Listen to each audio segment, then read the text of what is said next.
Senator Carl Smith, you're recognized. Judge Baker, thank you for being here today. One of the things that you mentioned, and there are a lot of areas that we could all talk about that you brought up, and we're going to hear more testimony and discussion about those, so I'm holding off. But one of the things that you mentioned is it's a burden for you to be able to find out who has donated money. It's almost impractical. It's just absolutely one of the hardest things, I'm sure, practically to implement.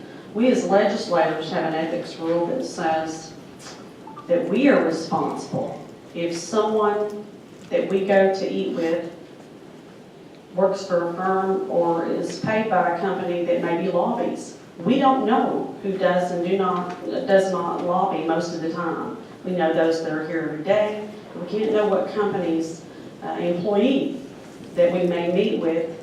We don't know if they lobby or not, so it puts us in a very tough position. I mean, I was embarrassed to pay for water at a function one day, but I made sure the public saw me do it because I didn't want someone to think that I took something if a lobbyist was present.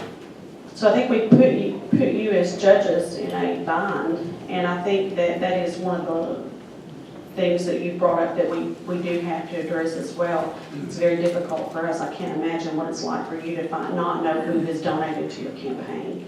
So just say that because I think it's something that I agree, we have to figure out how to do this the right way.